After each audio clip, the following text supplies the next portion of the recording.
The boy was 9 years old, maybe 10. Even he didn't know anymore, and his name was Jakob. He stood alone at the edge of a burning forest, with his hands shaking so hard he had to shove them into the torn pockets of his wool coat just to make them stop. The smell of charred pine mixed with the metallic bite of smoke that scratched the back of his throat, and the heat from the flames 100 meters behind him made the frozen air shimmer like a fever dream. His feet, wrapped in cloth and twine where his boots had fallen apart weeks before, were numb in the snow. Somewhere in the fire, everything he had ever known was burning. His mother's body, left behind on the roadside 3 days ago. The wagon that had carried his baby sister until she stopped breathing. The photograph of his father in uniform, smiling, before he disappeared into the war and never came home. Jakob didn't cry anymore. He had learned that tears froze to your face and made it harder to see, and seeing was the only thing keeping him alive. Behind him, 2 voices called out in a language he didn't fully understand. Rough, desperate German words twisted by exhaustion and fear. 2 soldiers, no older than boys themselves, stumbled out from the smoke-choked tree line with their uniforms torn, their faces blackened by ash, their rifles slung uselessly across their backs. They were lost. They were starving. And they were about to die in a forest that had become a graveyard for thousands. If stories like this move you as deeply as they move me, subscribe to the channel and tell me in the comments where you're watching from. These forgotten stories deserve to live again, and your voice helps make that happen. Jakob had been nobody before the war found him. A farmhand's son from a village so small it didn't even have a name on most maps. Just a cluster of wooden houses near the Polish border, where his family grew potatoes and rye and raised a few chickens that scratched in the dirt behind the kitchen. His mother used to sing while she kneaded bread, her voice soft and tuneless, and his father would come home from the fields with his hands cracked and dusty, smelling like earth and sweat. Jakob had 2 sisters, both younger, and a baby brother who cried at night until their mother rocked him quiet. They lived in a rhythm older than memory: planting, harvest, winter, survival. The war was a rumor, something that happened in cities and capitals, something adults whispered about when they thought the children weren't listening, but rumors have a way of becoming real. The day the war arrived, Jakob was carrying firewood from the shed to the house, his arms full of split logs that smelled like sap and winter. His mother was inside baking, and the air was warm with the smell of rye bread and butter. Then the horizon began to tremble. At first, he thought it was thunder, but thunder doesn't last that long, and it doesn't make the ground shake beneath your feet like a living thing trying to wake up. His father came running from the field, his face pale, shouting for them to get inside, to pack, to leave, now. The Russians were coming, he said, and they were burning everything in their path. Jakob didn't understand. He was 9 years old. He didn't know what burning everything meant until he saw it with his own eyes. They left that night with a wagon and a horse too old to run, piled with blankets and bread, and a few clothes stuffed into sacks. The roads were already choked with people. Entire villages fleeing west, away from the Red Army's advance, away from the stories of what happened to those who stayed behind. Women clutched infants to their chests. Old men limped on canes. Children stumbled through the snow with their eyes wide and silent. The cold was the kind that made your lungs ache with every breath, the kind that killed you slowly if you stopped moving. Jakob's baby brother cried for 2 days straight, until he didn't cry anymore. And when his mother unwrapped the blankets, his lips were blue and his eyes were closed, and he was so still. They buried him in the snow by the side of the road, because there was no time for anything else, and they kept moving because stopping meant dying. His father was taken a week later. German soldiers came through the refugee column, pulling every man between 15 and 60 out of the wagons and herding them toward the front lines to slow the Soviet advance. His mother screamed and clung to his arm, but they pulled her away, and Jakob's father looked back once, just once, before disappearing into the mass of exhausted, terrified men. Jakob never saw him again. A month later, his older sister collapsed from hunger and fever, her body too weak to fight the typhus that burned through the refugee camps like wildfire. Then, his younger sister vanished one night when Soviet bombers strafed the road, and Jakob ran into the forest with his mother, and when they came back at dawn, she was just gone. No body, no blood, just gone. And then, 3 days before Jakob found the soldiers, his mother stopped walking. She sat down in the snow, her face gray and sunken, and she told him to keep going west, to find the Americans, to survive. She closed her eyes and never opened them again. Jakob was alone. A child in a war that had no use for children, except as casualties. walking through a landscape of ash and ice with no food, no family, and no destination except away. He learned to move at night, to avoid the roads where Soviet patrols shot anyone they saw, to scavenge frozen potatoes from burnt fields and gnaw on them until his teeth ached. He learned that silence kept you alive and that crying brought soldiers. He learned to recognize the sound of artillery from the sound of bombers, to tell the difference between German and Russian voices, to hide when the snow turned red with blood. He learned that the world was a place where mothers died in the snow and no one came to help. By March 1945, the eastern Prussian countryside was a hellscape. The Red Army's offensive had shattered German defenses, and Soviet forces were sweeping west with brutal efficiency, determined to crush Nazi Germany and avenge the atrocities committed on Soviet soil. Villages were burned, civilians were killed or expelled, and the landscape became a graveyard of frozen corpses and abandoned wagons. German forces, desperate and disorganized, were collapsing under the weight of Soviet armor and artillery. Entire battalions were cut off behind enemy lines, scattered through forests and swamps, starving and lost. The Gauleiter of East Prussia, Erich Koch, had forbidden civilian evacuations until it was far too late, condemning hundreds of thousands to death by exposure, starvation, and violence. The forests became sanctuaries for the desperate, orphaned children like Jacob called wolf children because they roamed like wild animals begging and stealing to survive. Deserters, wounded soldiers, and anyone else trying to escape the war's appetite for human life. That's where Jacob was when he heard the voices. German voices, hoarse and frantic, calling out in the smoke. He should have run. Every instinct he had learned over the past 3 months told him to run because soldiers meant danger, because soldiers brought death, because helping anyone was a luxury he couldn't afford. But something in those voices stopped him. Maybe it was the desperation. The same desperation he heard in his own breathing every night when he curled up in the snow and wondered if he'd wake up in the morning. Maybe it was the fact that they sounded young, not much older than the boys from his village who used to play in the fields before the war took them away. Or maybe it was because he was 9 years old and utterly alone, and some part of him, the part that still remembered his mother's voice, couldn't walk away from someone else's fear. He turned back toward the flames. The forest was burning in great sheets of orange and black, the fire feeding on the dry pines and birches that had turned to kindling after months of winter. Soviet artillery had ignited the tree line during a bombardment, and now the fire was spreading east, driven by the wind, consuming everything in its path. The heat was immense, a wall of scorching air that made it hard to breathe, and the smoke rolled through the trees like a living thing, choking and blinding. Jacob pulled his coat over his mouth and nose and moved toward the voices, his small frame slipping through the undergrowth where an adult would have stumbled. He found them crouched near a fallen tree, 2 soldiers in Wehrmacht grey, their faces streaked with soot and blood. One was clutching his side, his tunic dark with a stain that Jacob knew was blood, even though he'd never seen a wound like that before. The other was trying to read a map, his hands shaking so badly the paper rattled like dry leaves. They looked up when Jacob appeared, and for a moment all 3 of them just stared at the boy and the soldiers, caught in a moment of absurd, impossible connection. Then the soldier with the map spoke, his voice cracking. "Where are we? Which way is west?" Jacob didn't know how to answer. He barely spoke anymore. Words felt unnecessary when survival was the only language that mattered. But he understood the question because it was the same question he'd been asking himself for weeks. West was safety. West was the Americans. West was the only direction that didn't lead to death. He pointed, his arm thin and trembling, toward the dark line of trees beyond the flames. The soldier with the map shook his head. "We tried that way. Soviet patrol. They're everywhere." His voice was thick with exhaustion and something else, resignation, the sound of someone who had given up hope but was still going through the motions.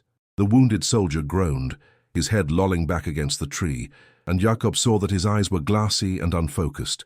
He was dying. Jacob knew what dying looked like now, and in that moment, something shifted inside Jacob, some instinct deeper than fear or hunger or survival. He thought of his father, pulled away into the chaos.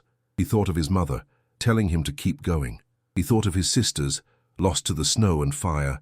He thought of all the people who had walked away when he needed help, all the closed doors and turned backs, all the times he had begged for food and been met with silence.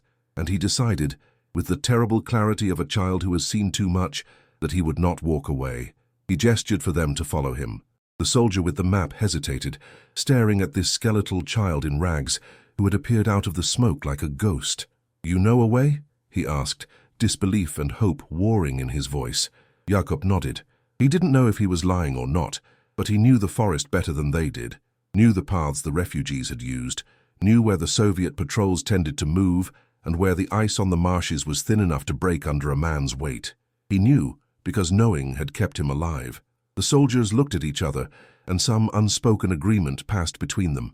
The unwounded one hauled his companion to his feet, draping the man's arm over his shoulders, and they stumbled after Jakob as he began to move through the forest.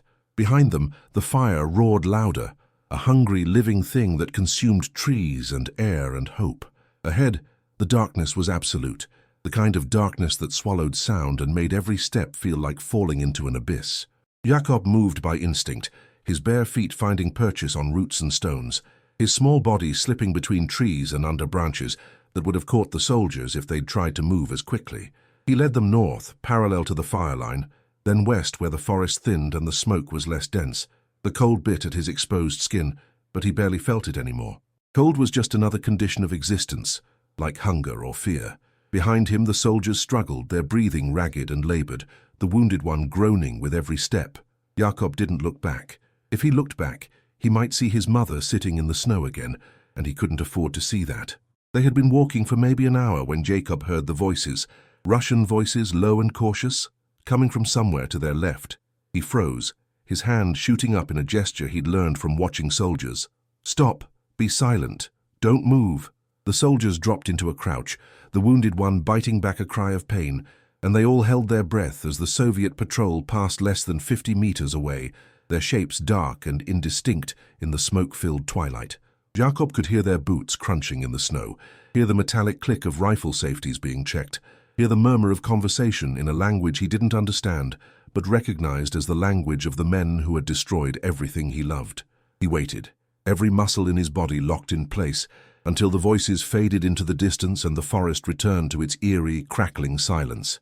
Then he moved again, leading the soldiers in a wide arc around where the patrol had been, taking them deeper into the forest where the trees grew so close together that the fire couldn't spread and the smoke was thinner. His lungs burned, his legs ached, his vision blurred from exhaustion and hunger, but he kept going because stopping meant dying, and he had decided he wasn't going to die. Not here, not like this.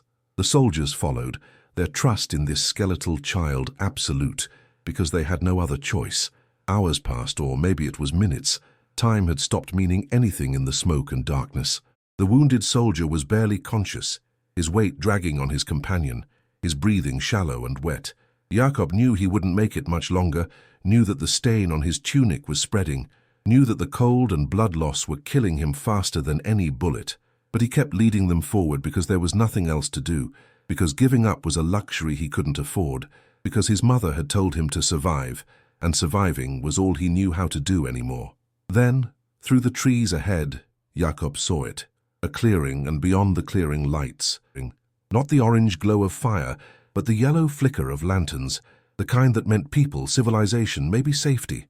He turned back to the soldiers and pointed, his face expressionless, but his eyes held something that might have been hope, if hope hadn't been beaten out of him weeks ago. The soldier with the map stared at the lights, then at Jakob. And for the first time since they'd met, he smiled, a broken, exhausted smile that made him look even younger than he was. But they weren't safe yet.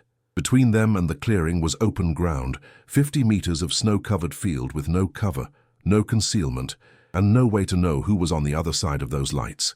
It could be German forces, a retreating battalion, medics, salvation, or it could be Soviet troops, a forward position, and walking into that clearing would be walking into their own execution. The soldier with the map looked at Jakob, a question in his eyes, and Jakob looked back, and in that moment, the weight of the decision settled on a 9-year-old boy who had already made too many decisions, who had already chosen life over death too many times. Jakob stepped out into the clearing.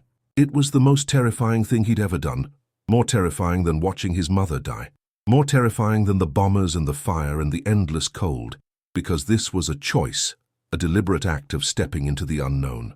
The snow crunched under his feet, loud in the silence, and he walked slowly, his hands raised, his small body a tiny silhouette against the white expanse. Behind him, The soldiers waited in the trees, and Jakob could feel their eyes on his back, could feel their fear and hope radiating like heat. A voice shouted in German, "Halt! Identify yourself!" Jakob stopped, his voice cracking as he called out the only words he could think of. "I'm lost, please help." Figures emerged from the darkness on the other side of the clearing. German soldiers, a small unit, their uniforms tattered but their weapons ready. They approached cautiously, their rifles trained on Jakob, and when they reached him, one of them, an older man with a scar running down his cheek, knelt down and looked at him with an expression Jakob couldn't read. Then Jakob pointed back toward the trees and said, "There are two more, one is hurt." The soldiers moved quickly, bringing the two men out of the forest, carrying the wounded one between them. Medics appeared with bandages and morphine, and the clearing became a flurry of activity. Voices, lanterns, the smell of boiled coffee and antiseptic. Someone wrapped a blanket around Jakob's shoulders, and someone else pressed a tin cup of warm broth into his hands, and he drank it without tasting it because he had forgotten what warmth felt like. The soldier with the map found him later, his face cleaned of soot, his eyes red-rimmed but clear. He crouched down in front of Jakob and said, "You saved us. You know that." Jakob didn't answer. He didn't know how to explain that he hadn't saved them for them, but for himself, because saving them meant he wasn't like the people who had turned him away, meant he was still human, even after everything the war had done, to strip his humanity away. He didn't know how to say that in the act of guiding two strangers through a burning forest. He had found something that had been taken from him. Purpose, connection, a reason to keep moving. The wounded soldier died that night, his body too broken to survive despite the medic's efforts. But the other soldier lived, and Jakob lived. And in the chaos of the war's final weeks, they were separated when the unit was overrun by Soviet forces and scattered across the countryside. Jakob disappeared into the mass of refugees again, just another orphaned child in a landscape full of orphaned children, just another ghost wandering west in search of a future that might not exist. For 50 years, the story disappeared. Jakob never spoke of it. He survived the war, ended up in a displaced persons camp in Western Germany, was eventually adopted by a distant relative who barely knew him, and grew up in a country trying to forget the horrors it had lived through. He became a carpenter, married, had children, lived a quiet life defined by order and silence. He never told anyone about the forest, about the soldiers, about the fire that had consumed his childhood and left him with nothing but the instinct to survive. But the other soldier, the one who had lived, never forgot. His name was Ernst, and after the war he spent decades trying to find the boy who had saved his life, searching through Red Cross records and displaced persons registries, writing letters to every orphanage and refugee organization in Germany. He remembered Jakob's face, thin and pale in the firelight, remembered the way he had moved through the forest with the confidence of someone who had already lost everything and had nothing left to fear.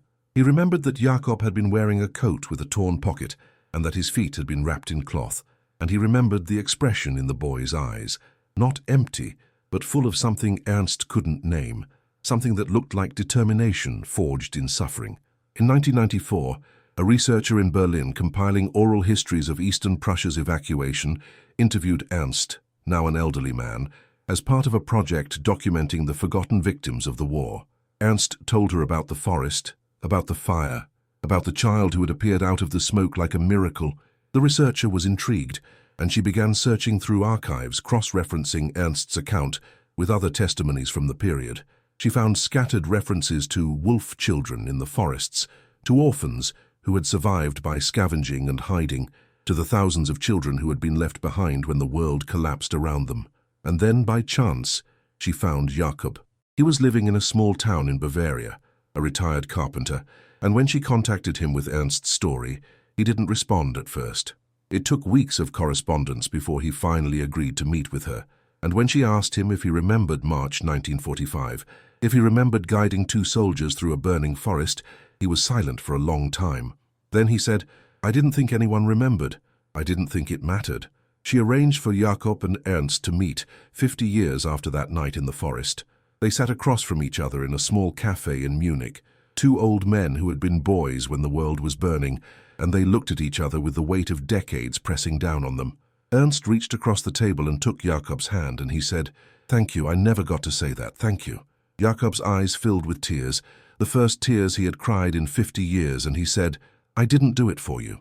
I did it because I needed to believe I was still human." The story of Jakob, The orphan boy who guided two lost soldiers through a burning forest in the final weeks of World War II is a story about survival, but not the kind of survival we usually celebrate. It's not about heroism or bravery or medals pinned to chests in sunlit ceremonies. It's about a child who had lost everything, who had watched his entire family die in the snow and the fire, who had learned that the world was a place where compassion was a luxury and kindness could get you killed. And yet, in the midst of that horror, he chose to help two strangers, not because it was the right thing to do, but because it was the only thing that made him feel like he was still alive. History doesn't remember people like Jakob. The history books talk about generals and battles and strategic maneuvers, about the politics of war and the clash of ideologies. They don't talk about the 9-year-old boy with cloth-wrapped feet who moved through a burning forest with the ghosts of his family walking beside him, who chose compassion when the world had given him every reason to choose survival alone. They don't talk about the thousands of other children like him, the wolf children who roamed the forests of Eastern Prussia, begging and stealing and dying in silence, their names lost, their stories forgotten. But those stories matter. They matter because they remind us that war doesn't just destroy armies and cities, it destroys children, families, futures. They matter because they show us that courage isn't always loud and public. Sometimes it's a child walking into a clearing with his hands raised, risking everything on the chance that the people on the other side might be kind. They matter because they tell us that even in the darkest moments of human history, when the world is burning and hope is a luxury no one can afford, some people, small people, powerless people, broken people, still choose to act with compassion. Jakob lived until 2003, and when he died, the newspaper obituary mentioned that he was a carpenter and a father and a grandfather, but it didn't mention the forest or the fire or the two soldiers he saved. Because how do you reduce a moment like that to a line of text in a newspaper? How do you explain the weight of a decision made by a child who had already lost everything? You can't. But you can tell the story. You can remember that on a cold night in March 1945, when the forests of Eastern Prussia were burning and the world was ending, a 9-year-old orphan boy named Jakob looked at two dying soldiers and decided that their lives mattered more than his fear. You can remember that his small act of courage saved 2 lives, and that those 2 lives went on to touch others, to have families, to create futures that would never have existed if Jakob had walked away. You can remember that history is made not just by the powerful, but by the powerless who choose to act anyway. And maybe in remembering, we honor all the Jakobs of the world, the forgotten civilians who carried the weight of war on their small shoulders, who did impossible things with no weapons and no protection, whose names were never recorded in the history books, but whose acts of courage and compassion echo through time, reminding us that even in the darkest night, there is light.